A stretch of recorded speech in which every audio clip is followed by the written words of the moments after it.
Agivano con brutalità ed efferatezza, mettendo in campo delle spedizioni punitive di tipo omofobo. È uno spaccato di violenza estrema quello che emerge dal profilo della banda di giovanissimi rapinatori sgominata dai carabinieri di Padova e Piove di Sacco. Due 23enni marocchini di Fossò sono stati arrestati perché ritenuti responsabili, insieme ad altri 8 complici, di aggressioni, rapine ed estorsioni ai danni di coppie di omosessuali, minacciati e pestati mentre si appartavano in un'area isolata della zona industriale in via Polonia. Un terzo giovane è stato denunciato, coinvolti altri 7 ragazzi, 6 di loro sono minorenni residenti nell'Interland. Si tratta di una banda che compiva azioni veramente di una grande efferatezza, in maniera veramente brutale, tanto da richiamare alla mente delle vere e proprie spedizioni punitive. Le vittime venivano picchiate, oltraggiate, vessate anche per il loro orientamento sessuale. La rapina di soldi e cellulari era solo un elemento di contorno, alla banda interessava la violenza.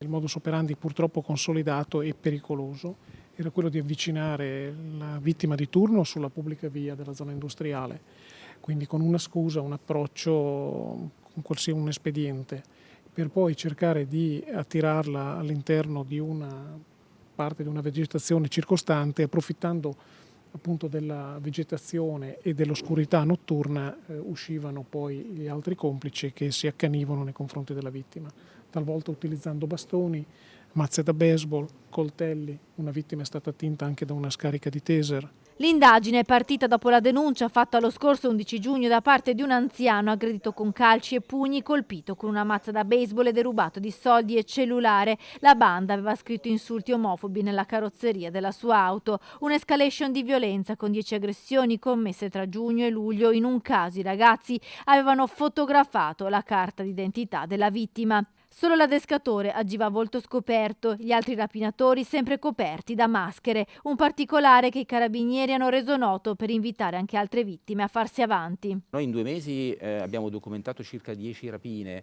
però non escludiamo che ci possono essere altri atti criminosi, altre rapine che non sono state denunciate, magari per vergogna, perché chiaramente si tratta di reati che comunque incidono su quella che è la sfera privata, la sfera sessuale, e di conseguenza abbiamo pubblicato anche le foto delle maschere, dei travisamenti che loro utilizzavano, affinché appunto chi avesse subito purtroppo questi atti di indicibile violenza, insomma, fosse anche invogliato a uscire allo scoperto e a denunciare. In casa dei componenti della banda sono state ritrovate pistole, coltelli, bastoni, ricci trasmittenti e anche gadget con simboli nazisti.